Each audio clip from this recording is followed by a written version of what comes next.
Hello friends, मैं मुकेश वर्णवाल एक बार फिर से अपने YouTube चैनल पर आप सबों का हार्दिक स्वागत और अभिनंदन करता हूं। आज के इस क्लास में हम सब एक बहुत ही महत्वपूर्ण विषय के बारे में बात करने वाले हैं।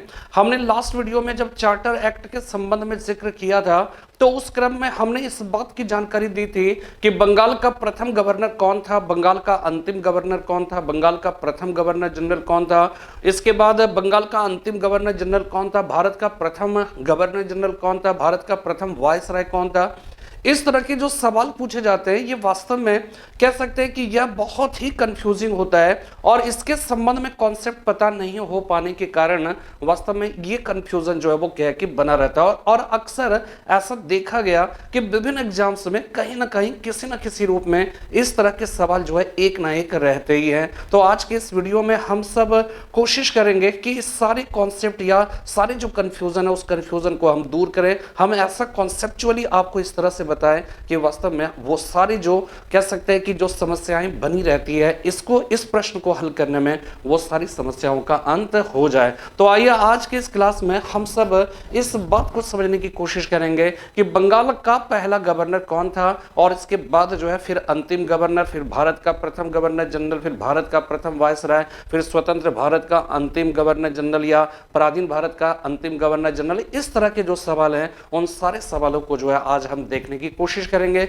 हम समझने की कोशिश करेंगे कि वास्तव में इस तरह की जो बातें होती है वो बातें क्यों होती है, क्यों जो है इस तरह की बातें जो है हुई। ठीक है, अब देखिए पीछे जो है वो क्या है कि गवर्नर जनरल वायसराय, ये सब जो है वो क्या है कि फोटोज हैं और विभिन्न प्रकार के जो है वो क्या है इमेजेस है। ठीक है, ये सारे इमेजेस किसी ना किसी रूप में भारत के प्रथम गवर्नर जनरल वायसराय। ठीक है, इसके बाद जो है फिर क्या है कि परीक्षाओं में बार बार पूछे जाने वाले अति महत्वपूर्ण प्रश्न हो गए। इसी प्रकार माउंट बेटन पर जो है टिकट्स वगैरह बने या फिर 1947 के विभाजन के समय की बात है। ठीक है, ये सब जो डिफरेंट जो कह सकते हैं कि ये सारे इमेजेस हैं, ये इमेजेस ही अपने आप में इस बात के लिए कह सकते हैं कि ये प्रतीक है कि ये पोर्शन जो है वास्तव में कितना महत्वपूर्ण है। ठीक है ना, तो आइए आज के इस क्लास में हम सब जो है पहले से जो हेडिंग बना के रखा है वो है गवर्नर जनरल वायसराय। ठीक है, गवर्नर जनरल वायसराय है। ठीक है, अब यहां पे देखिए क्या था कि आपको हमने बताया था कि इंग्लिश ईस्ट इंडिया कंपनी की स्थापना 31 दिसंबर 1600 ईस्वी को हुई थी। ठीक है, इसके बाद हमने आपको बताया 1757 के प्लासी युद्ध तक इंग्लिश ईस्ट इंडिया कंपनी विशुद्ध रूप से एक व्यापारी कंपनी थी। ठीक है, विशुद्ध रूप से एक व्यापारी कंपनी थी जो हिंदुस्तान में आई थी व्यापार करने के लिए, लेकिन फिर कुछ एक ऐसी परिस्थितियां आई जिसका चर्चा जो है हमने पिछले कई वीडियोज में की है कि फिर कुछ ऐसी परिस्थितियां आई जिसके कारण उसे भारत के अंदर पॉलिटिकल पावर भी बनना पड़ा और 1757 का फिर प्लासी का युद्ध होता है और बंगाल में उसने विजय जो है हासिल की। ठीक है, और बंगाल में जब विजय हासिल किया तो बंगाल में उसको शासन की जरूरत पड़ी।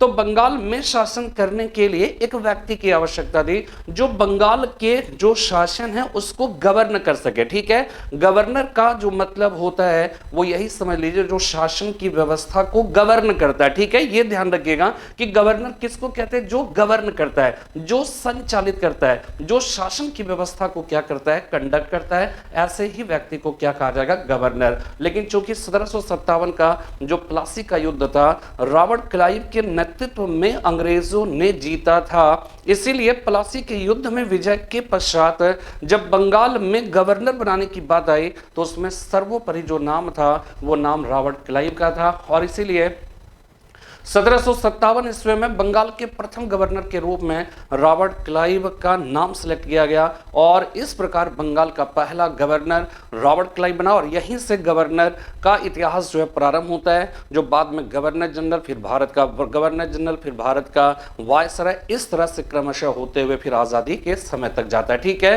तो यहाँ पे ये समझ में तो आ गई ना कि 1757 ही क्यों लेते हैं, क्यों नहीं इसके पहले लेते हैं? इसलिए लेते हैं क्योंकि 1757 में प्लासी का युद्ध होता है और प्लासी युद्ध के पहले English east India company Hindustan के कॉन्टेक्स्ट में विशुद्ध रूप से एक व्यापारी कंपनी थी। वो हिंदुस्तान में व्यापार करने आई थी, ना कि राजनीति करने के लिए। ठीक है, लेकिन फिर कुछ एक ऐसी परिस्थितियां आई जिसकी वजह से उसे जो है प्लासी के युद्ध में इन्वॉल्व होना पड़ा, प्लासी के युद्ध करना पड़ा और उसके बाद बंगाल के क्षेत्र में उसने विजय हासिल की, बंगाल के नवाब सिराजुद्दौला को पराजित करने के पश्चात। तो इस तरह से जब बंगाल उसके नियंत्रण में आया तो बंगाल के शासन को गवर्न करने की जरूरत महसूस हुई। तो जिसके नेतृत्व में प्लासी का युद्ध जीता गया था अंग्रेजों ने या इंग्लिश ईस्ट इंडिया कंपनी ने, उसे ही बंगाल का पहला गवर्नर बनाया। ठीक है, ये क्लाइव आया, फिर इसके बाद वेंसीटार्ट, फिर क्लाइव आया, फिर वेरेस्ट आया, फिर उसके बाद कार्टियर, फिर हेस्टिंग्स आता है। ठीक है,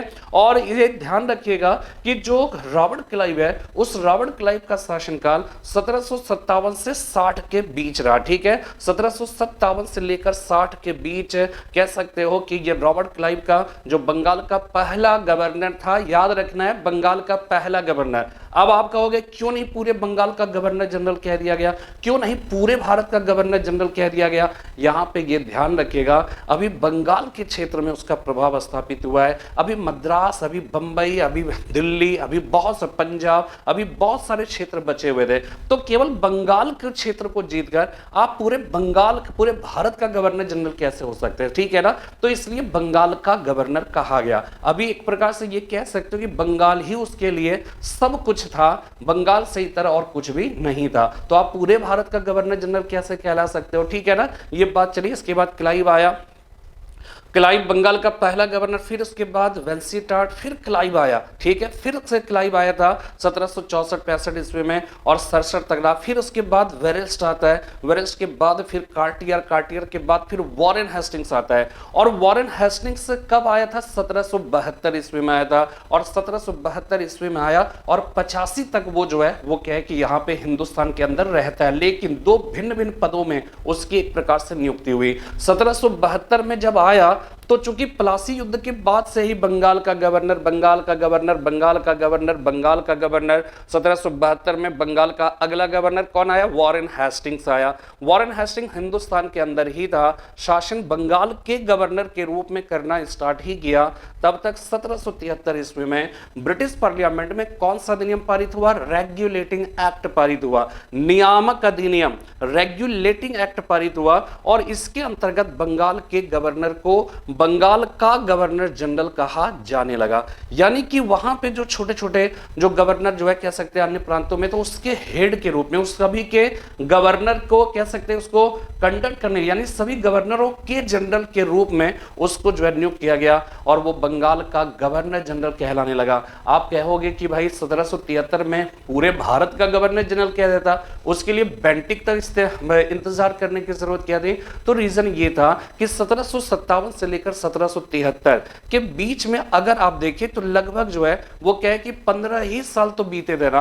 अभी पूरे भारत पर प्रभाव कहां स्थापित हो सकता था? अभी तो आंग्ल मैसूर युद्ध होना बाकी था, अभी तो कह सकते हैं मराठाओं के साथ फाइनल संघर्ष बाकी था, अभी तो दिल्ली पर कब्जा भी नहीं हुआ था। तो अभी पूरे भारत का गवर्नर जनरल कैसे कहला सकते थे? इसलिए बंगाल के गवर्नर को बंगाल का गवर्नर जनरल कहा जाने लगा। 1772 में वॉरेन हेस्टिंग्स हिंदुस्तान आया था बंगाल के गवर्नर के रूप में। इसके बाद कि वो जो है वो 1773 के बाद वो बंगाल का गवर्नर जनरल हो जाता है। तो बंगाल का पहला गवर्नर रॉबर्ट क्लाइव था, बंगाल का अंतिम गवर्नर कौन हो जाएगा? Warren Hastings. ठीक है, और वॉरेन हेस्टिंग्स के ही काल में रेगुलेटिंग एक्ट पारित हुआ जिसके अंतर्गत बंगाल के गवर्नर को बंगाल का गवर्नर जनरल कहा जाने लगा। तो 1772 से 73 के बीच में वॉरेन हेस्टिंग्स बंगाल के गवर्नर के रूप में, और फिर उसके बाद 73 से 85 के बीच बंगाल का प्रथम गवर्नर जनरल बनकर शासन करना प्रारंभ करता है। तो बंगाल का पहला गवर्नर रॉबर्ट क्लाइव, बंगाल का अंतिम गवर्नर वॉरेन हेस्टिंग्स, और वॉरेन हेस्टिंग्स से ही जो है बंगाल का प्रथम गवर्नर जनरल भी हो जाएगा। तो फिर तो ये हो गया कोडिंग क्लावे का हे। अब नेक्स्ट हो जाएगा गवर्नर जनरल ऑफ बंगाल, हे का शोर वेले बार्लो मी है एम बेंटिक। ठीक है, हे का शोर वेले बार्लो मी है एम बेंटिक है। यहां पे हे का मतलब है हेस्टिंग्स, क्योंकि वॉरेन हेस्टिंग्स तो एक तो बंगाल के गवर्नर के रूप में, अंतिम गवर्नर के रूप में शासन किया और पहला गवर्नर जनरल के रूप में शासन किया। तो अगली लाइन जो है वो हेस्टिंग्स से ही स्टार्ट होगा। तो हे का कार्नवालिस, इसके बाद जॉन शोर, हे का शोर वेले वेलेजली, बार्लो जॉर्ज बार्लो, हे का शोर वेले बार्लो मी है मिंटो हो गया, है से लॉर्ड हेस्टिंग्स हो गया, मी है एम एमहर्स्ट हो गया, और उसके बाद बेंटिक आया। आया। तो जब बेंटिक का शासनकाल आया तो उसका शासनकाल 1828 से 35 के बीच में था। तो 1828 में वो किस रूप में आएगा? गवर्नर जनरल ऑफ बंगाल का। ऊपर वाली लाइन है क्लावे का हे हेस्टिंग्स, ये पूरी लाइन जो है वो क्या है? गवर्नर ऑफ बंगाल की लाइन हो जाएगी। इसके बाद हे का शोर वेले बार्लोमीह एम बेंटिक, तो ये हो जाएगा गवर्नर जनरल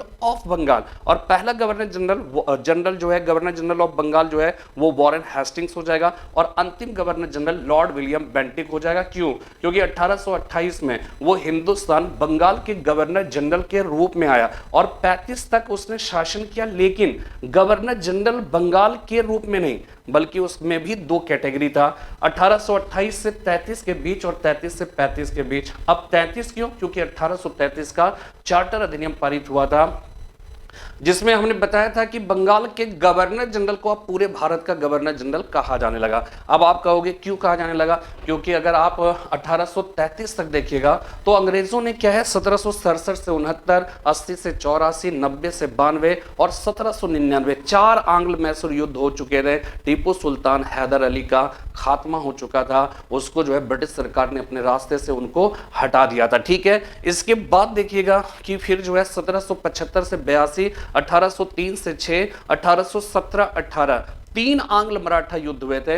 मराठवाड़ा क्षेत्र पर भी अंग्रेजों का कब्जा हो गया और अंतिम जो है पेशवा कह सकते हैं बालाजी विश्वनाथ, उनको जो है वो क्या है कि वहां पे भेज दिया गया। बंबई जो है वहां पे क्या कहता है कानपुर में जो है निर्वासित कर दिया गया और वहीं पे 1852 ईस्वी में उनकी डेथ हो जाती है। ठीक है, तो अंतिम पेशवा बाजीराव सेकेंड को वहां पे कर दिया जाता है। तो इस तरह से क्या होता है कि पेशवा का जो शासन है वो एक प्रकार से खत्म हो जाता है और मराठवाड़ा क्षेत्र पर भी जो है अंग्रेजों का प्रभाव स्थापित हो जाता है। ठीक है ना। इसके बाद अगर देखिएगा तो ऐसी स्थिति में क्या है कि आप समझ सकते हैं कि सितंबर, अच्छा एक और चीज समझिएगा, सितंबर 1803 में अंग्रेजों का नियंत्रण स्थापित हो जाता है दिल्ली पर भी। इसको अगर आप अलग से देखिए, ठीक है ना, तो देखिए यहां पर ये हो जाएगा गवर्नर ऑफ बंगाल। ठीक है, गवर्नर ऑफ बंगाल, अब इसको समझिएगा, गवर्नर ऑफ बंगाल है। सबसे पहला हमने किसको दिया? क्लाइव को। ठीक है, सबसे पहले क्लाइव का दिया है और क्लाइव जो है रॉबर्ट क्लाइव,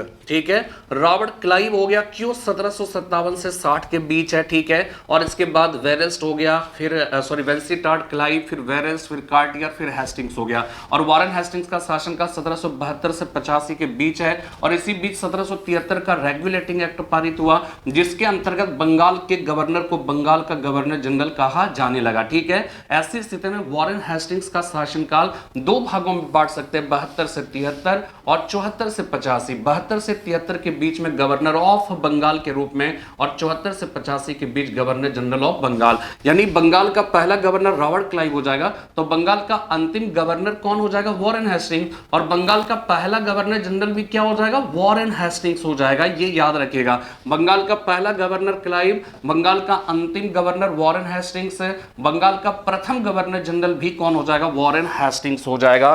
तो नेक्स्ट जो है वो क्या है कि इसका स्क्रीनशॉट आप ले सकते हैं। ये जो है कोडिंग क्लावे काहे, ये गवर्नर ऑफ बंगाल का कोडिंग है। ठीक है, ये गवर्नर ऑफ बंगाल का कोडिंग है, जिसमें बंगाल का पहला गवर्नर रॉबर्ट क्लाइव है, जिसका शासनकाल 1757 से 60 ईस्वी के बीच रहा। ठीक है, इसके बाद वॉरेन हेस्टिंग्स का शासनकाल है 1772 से 85 के बीच में है और इसी के बीच में 1773 का रेगुलेटिंग एक्ट पारित होता है, जिसके अंतर्गत बंगाल के गवर्नर को बंगाल का गवर्नर जनरल कहा जाने लगा। और इस रूप में वॉरेन हेस्टिंग्स का जो शासनकाल है उसको दो भागों में बांट सकते हैं, 1772 से 73 के बीच में गवर्नर ऑफ बंगाल और 74 से 85 के बीच में गवर्नर जनरल ऑफ बंगाल। यानी इसके बाद का जो पेज होगा ना वो गवर्नर जनरल ऑफ बंगाल का होगा। नेक्स्ट देखिएगा कि गवर्नर जनरल ऑफ बंगाल, ठीक है, अब समझिएगा गवर्नर जनरल ऑफ बंगाल, तो उसमें क्या बताया था, यहां से स्टार्ट होगा हे का शोर वेले बार्लोमीह एम बेंटिक, यानी कि वॉरेन हेस्टिंग्स जो कि पहला गवर्नर जनरल हो जाएगा ना बंगाल का, क्योंकि वो अंतिम गवर्नर था, तो बंगाल का प्रथम गवर्नर जनरल भी कौन हो जाएगा? वॉरेन हेस्टिंग्स हो जाएगा। हेस्टिंग्स हो गया, फिर Lord Cornwallis, John Shore, Wellesley, Barlow, Minto, Lord Hastings हो गया, एमहर्स्ट हो गया, बेंटिक हो गया। और बेंटिक का शासनकाल 1828 से 35 ईस्वी के बीच में था और इसी के समय में 1833 ईस्वी का चार्टर अधिनियम आया। और इस चार्टर अधिनियम के अंतर्गत क्या था कि बंगाल के गवर्नर जनरल को अब पूरे भारत का गवर्नर जनरल कहा जाने लगा। ठीक है, पूरे भारत का गवर्नर जनरल कहा जाने लगा। यानी कि जो बेंटिक था ना, इसका शासन का 28 से 33 और 34 से 35 दो भागों में बांटा गया।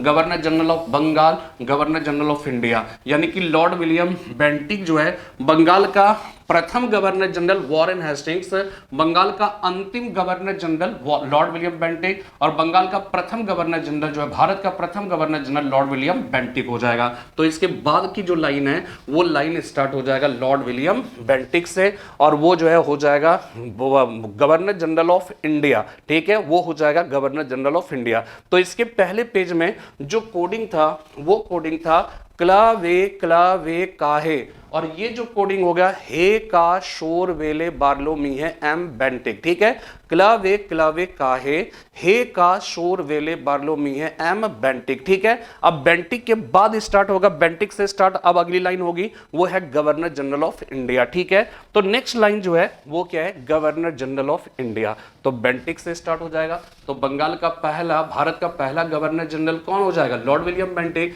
इसके बाद Metcalfe, Auckland, Elgin, Hardinge, Dalhousie, Lord Canning. Lord Canning का जब शासन था, इसका शासनकाल 56 से 1862 के बीच में था। तो भारत का पहला गवर्नर जनरल ये था, और जब लॉर्ड कैनिंग 1856 में आया तो वो भारत का गवर्नर जनरल बनकर आया। और इसी के समय में 1857 का रिवोल्ट हुआ, और रिवोल्ट के पश्चात 1858 में ब्रिटिश पार्लियामेंट में भारतीय प्रशासनिक अधिनियम, इंडियन एडमिनिस्ट्रेटिव एक्ट पारित हुआ for the better government in India. और इसके अंतर्गत क्या था कि भारत के गवर्नर जनरल को भारत का वायसराय कहा जाने लगा। क्यों कहा जाने लगा, रीजन यहां पे समझिएगा, बहुत ही इंपॉर्टेंट बात है कि इसका रीजन ये था कि ये हिंदुस्तान था। ठीक है, ये हिंदुस्तान है और ये क्या है, ब्रिटेन है। ठीक है, ब्रिटेन में पहले किसका शासन वहां से जो है शासन कौन करती थी, कंपनी। कंपनी कहां पे शासन करती थी, भारत पर करती थी, और कंपनी इसके लिए क्या करती थी, गवर्नर जनरल और उसके काउंसिल को नियुक्त करती थी। ठीक है ना, लेकिन 1857 का विद्रोह हुआ। 1856 में लॉर्ड कैनिंग हिंदुस्तान आया था। ठीक है, लॉर्ड कैनिंग जो है भारत आया था, भारत के गवर्नर जनरल के रूप में लॉर्ड कैनिंग आया, और इसी के समय में 1857 में रिवोल्ट हुआ तो ब्रिटिश पार्लियामेंट में 1858 ईस्वी में एक अधिनियम पारित कर कंपनी के भारत में जो शासन है उस शासन को समाप्त कर दिया गया। और ब्रिटेन की महारानी ने बंगाल का, भारत का जो शासन था कंपनी का, उस शासन को अपने हाथ में ले लिया। लेकिन ध्यान ये रखिएगा कि उसने क्या किया, गवर्नर जनरल और उसके काउंसिल को कहा गया कि आप शासन करते रहिए, लेकिन अब चूंकि कंपनी रही नहीं तो अब आप कंपनी के प्रतिनिधि नहीं, मेरे प्रतिनिधि के रूप में शासन करोगे।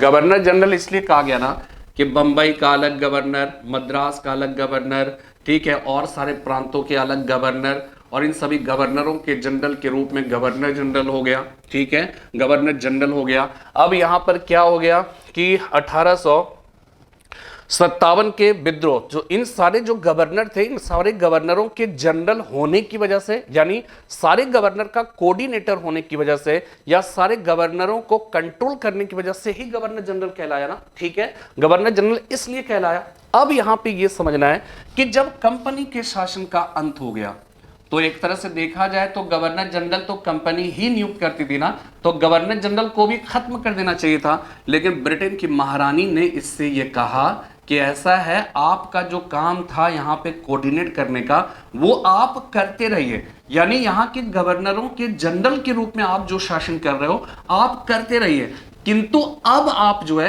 कंपनी के प्रतिनिधि ना होकर ब्रिटेन की महारानी या सम्राट के प्रतिनिधि हैं, इसलिए आप वायसराय हैं। और वायसराय का मतलब ही होता है सम्राट का व्यक्तिगत प्रतिनिधि। ठीक है, सम्राट का व्यक्तिगत प्रतिनिधि हो जाएगा सब वायसराय का मतलब। यानी कि इसका मतलब क्या हो गया कि 1858 ईस्वी के बाद 1833 के चार्टर अधिनियम में बंगाल के गवर्नर जनरल को भारत का गवर्नर जनरल कहा जाने लगा, और यह 1858 तक चलता रहा। तो 1858 के बाद भारत के गवर्नर जनरल का पोस्ट क्या खत्म हो गया? नहीं, खत्म नहीं हुआ, वो इसके बाद भी चलता रहा एकदम लास्ट में आजादी तक। लेकिन प्लस पॉइंट और इससे जो है अलग ये था कि यहां पे गवर्नर जनरल जो था ना उसको वायसराय भी कहा जाने लगा। क्यों वायसराय कहा जाने लगा?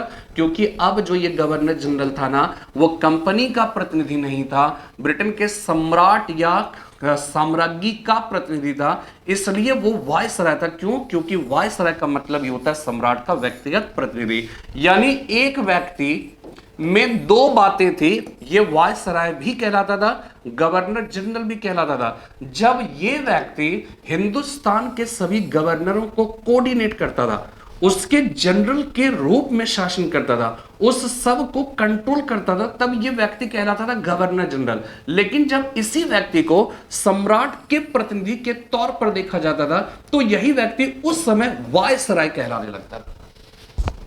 समझ में बात आ रही है? और इसे इसलिए अब सम्राट का व्यक्तिगत प्रतिनिधि इसलिए कहा जाता था क्योंकि हिंदुस्तान 1857 के विद्रोह के बाद हिंदुस्तान पर शासन किसका हो गया? ब्रिटेन की महारानी का। और ब्रिटेन की महारानी का मतलब एक राजतंत्रीय शासन की व्यवस्था, एक मोनार्कियल सिस्टम ऑफ गवर्नमेंट था। तो मोनार्कियल सिस्टम ऑफ गवर्नमेंट के अंतर्गत हिंदुस्तान आया, ठीक है ना। और कह सकते हैं ब्रिटेन की महारानी ने क्या किया कि गवर्नर जनरल को अपने प्रतिनिधि के तौर पे नियुक्त किया, अपने प्रतिनिधि के तौर पे नियुक्त किया। तो यहाँ पे चूंकि बहुत सारे प्रिंसली स्टेट्स थे, बहुत सारे देशी रियासत है, देशी रियासत मान लीजिए सिंधिया है, बड़ौदा का गायकवाड़ है, इंदौर का होलकर है, तो इन लोगों में क्या होता था। और इसी तरह से शेष भारत जिसमें अंग्रेजों का डायरेक्ट शासन था, वो भी अंग्रेज सम्राट या साम्राज्ञी का नियंत्रण था, तो वो भी एक प्रकार से प्रिंसली स्टेट ही था ना, क्योंकि अंग्रेजों का शासन था। तो अंग्रेज कौन थे? अंग्रेज की सम्राट या साम्राज्ञी का शासन शेष भारत में था। इसके बाद फिर सिंधिया हो गया, इस तरह से 562 देशी रियासत सुनते होंगे, ना जाने इस समय कितने थे, लेकिन आजादी के समय में 562 देशी रियासत थे और हर रियासत का एक राजा होता था। इसी तरह से अंग्रेजों ने हिंदुस्तान पे ध्यान रखिएगा कि एक तो हो गया उसके अंदर डायरेक्ट जो शासन वाला प्रांत था वो 11 प्रांत है, 11 प्रोविंसेस में वो डायरेक्ट शासन करता था, ठीक है ना। तो उसको ब्रिटिश भारत का प्रांत कहा जाता था। लेकिन हिंदुस्तान में और भी ऐसे देशी रियासत है जिस पर यहां के स्थानीय शासकों का शासन था। अब सोचिए कि इन सब के बीच में एक मीटिंग होनी है, ठीक है, सब के बीच में कॉन्फ्रेंस होना है। और ब्रिटेन का सम्राट तो आएगा नहीं, तो सम्राट के प्रतिनिधि के रूप में उन सारे कॉन्फ्रेंस में जहां राजे रजवाड़े मिलते थे, उसके प्रतिनिधि के रूप में कौन जाता था? वायसराय जाता था। इसलिए उसे कहा गया सम्राट का व्यक्तिगत प्रतिनिधि या साम्राज्ञी का व्यक्तिगत प्रतिनिधि। और इसी का एक टेक्निकल जो वर्ड है वो वर्ड हो गया वायसराय। वायसराय जिसका मतलब होता है सम्राट का व्यक्तिगत प्रतिनिधि, ठीक है। इसका मतलब क्या हो गया? फिर शुरू से देखिए, 1757 का प्लासी युद्ध हुआ, बंगाल का पहला गवर्नर कौन बन गया? Robert Clive. इसके बाद ये चलता रहा कब तक? वॉरेन हेस्टिंग्स के समय तक। 1772 में वॉरेन हेस्टिंग्स हिंदुस्तान आया था बंगाल के गवर्नर के रूप में, ठीक है ना। इसके बाद क्या हुआ? 1772 में आया और 85 तक शासन किया। लेकिन 85 तक क्या वो बंगाल के गवर्नर के रूप में ही शासन किया? ऐसा नहीं है, बल्कि 1772 से 85 के बीच जब वो शासन कर रहा था ना, उसी समय 1773 में रेगुलेटिंग एक्ट पारित हुआ और उस रेगुलेटिंग एक्ट के अंतर्गत बंगाल के गवर्नर को बंगाल का गवर्नर जनरल कहा जाने लगा। यानी वॉरेन हेस्टिंग्स का शासनकाल क्या हो जाएगा? उसको दो हिस्सों में बांट सकते, 72 से 73, जबकि उसने गवर्नर ऑफ बंगाल के रूप में शासन किया। और 73 से 85 या 74 से 85 के बीच में उसने गवर्नर जनरल ऑफ बंगाल के रूप में शासन किया। तो इस रूप में क्या हो गया? रॉबर्ट क्लाइव बंगाल का पहला गवर्नर, अंतिम गवर्नर वॉरेन हेस्टिंग, और प्रथम गवर्नर जनरल ऑफ बंगाल जो है वो भी कौन होगा? Warren Hasting. तो दूसरी लाइन क्या स्टार्ट हो जाएगी हेस्टिंग से? तो क्लावे काहे, फिर हे का शोर वेले बार्लो मीहे एम बेंटिक। बेंटिक का शासनकाल क्या हो जाएगा? वो हो जाएगा लॉर्ड उसका 28 से 35 के बीच में, और उसी के बीच में 33 का चार्टर अधिनियम आएगा, जिसके अंतर्गत बंगाल के गवर्नर जनरल को अब भारत का गवर्नर जनरल कहा जाने लगा। तो 28 से 33 और 33 से 35, 28 से 33 के बीच में उसने जो शासन किया वो किस रूप में शासन किया? उसने बंगाल के गवर्नर जनरल के रूप में, ठीक है ना। तो ये बातें जो है वो क्या है कि आपको समझ में आ गई। अब यहां पे देखिए, ठीक है, क्लाइव जो है, रॉबर्ट क्लाइव बंगाल का पहला गवर्नर, अंतिम गवर्नर वॉरेन हेस्टिंग्स हो गया।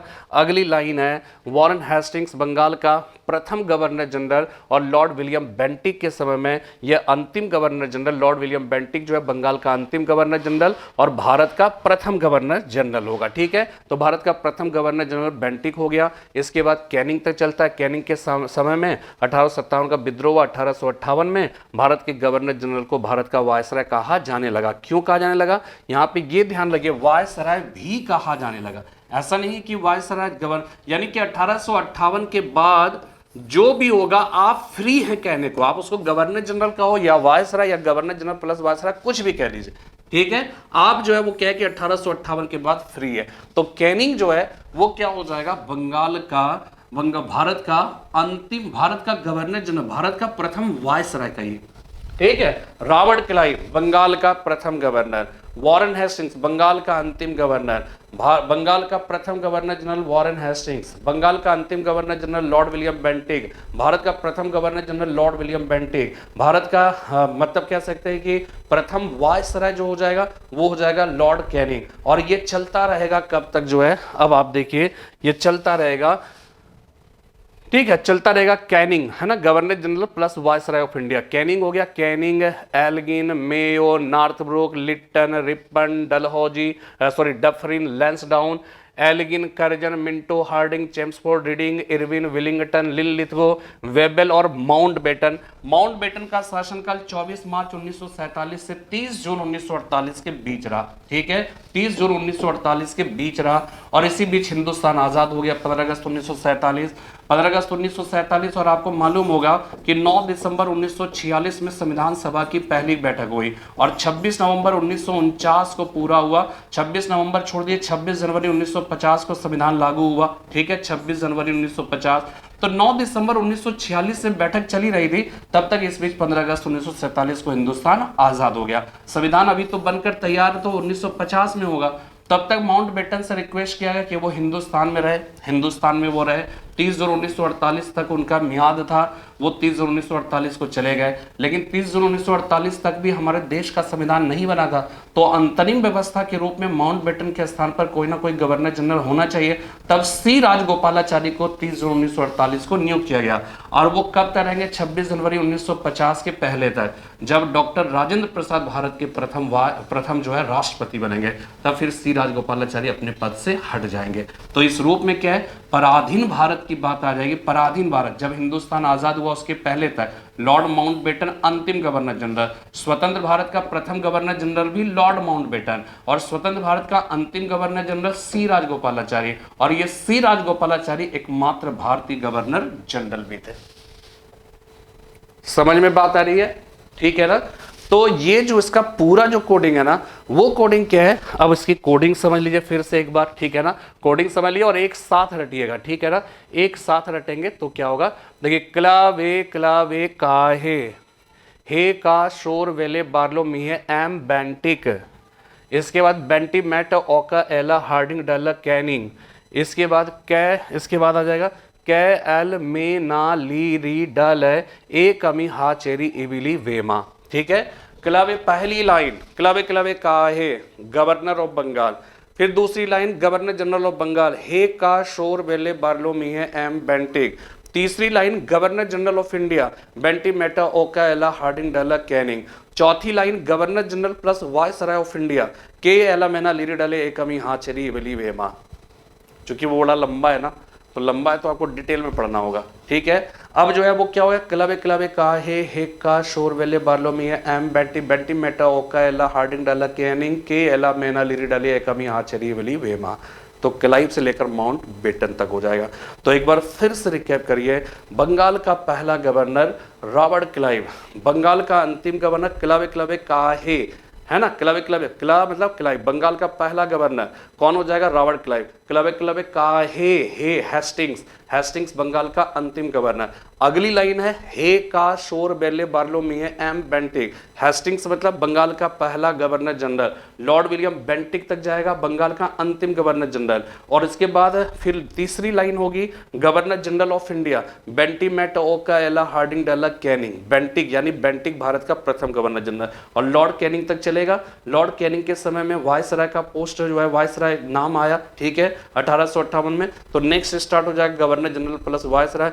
कैनिंग से स्टार्ट होगा, कैनिंग पहला गवर्नर जनरल था, पहला वायसराय प्लस गवर्नर जनरल हो जाएगा। तो के एल में ना लीरी डले कभी हाचरी वेली वेमा माउंटबेटन, और माउंटबेटन का रहा डेट याद रखिएगा 24 मार्च 1947 को शपथ ग्रहण करता है, 30 जून 1948 को हिंदुस्तान से चला जाता है। तो 24 मार्च 1947 से 30 जून 1948 के बीच ही 15 अगस्त 1947 आता है, और 15 अगस्त को वो हिंदुस्तान आज़ाद होता है, और उसके बाद भी वो गवर्नर जनरल के रूप में हिंदुस्तान में बना रहा, ठीक है, बना रहा। और 30 जून 1948 एक्चुअली माउंटबेटन जब आया था पहले से ही डिसाइडेड था कि उसको 30 जून 1948 तक हर हाल में हिंदुस्तान को आज़ाद करके चले जाना है। तो 30 जून 1948 था ही था, तो वो जो है 30 जून 1948 को चला गया, लेकिन हमारे देश का संविधान तो बना था नहीं। तो ऐसी स्थिति में क्या हुआ कि सी राजगोपालाचारी को उसमें जो है अंतिम गवर्नर जनरल के रूप में नियुक्त किया गया, और 26 जनवरी 1950 को देश जैसे ही हमारे देश का संविधान लागू हुआ, जैसे ही कह सकते हैं भारत का राष्ट्रपति के रूप में डॉक्टर राजेंद्र प्रसाद की नियुक्ति हुई, वो पद ग्रहण किया, वैसे ही गवर्नर जनरल का पोस्ट खत्म हो गया। तो फिलहाल आज इतना ही, इसी को जो है आगे देखिए मैंने लिख दिया है, आप लोग देखिए। बंगाल का पहला गवर्नर रॉबर्ट क्लाइव, बंगाल का अंतिम गवर्नर वॉरेन हेस्टिंग्स, बंगाल का प्रथम governor general Warren Hastings, Bengal का अंतिम governor general Lord William Bentinck, ठीक है, स्क्रीनशॉट आप ले सकते हैं।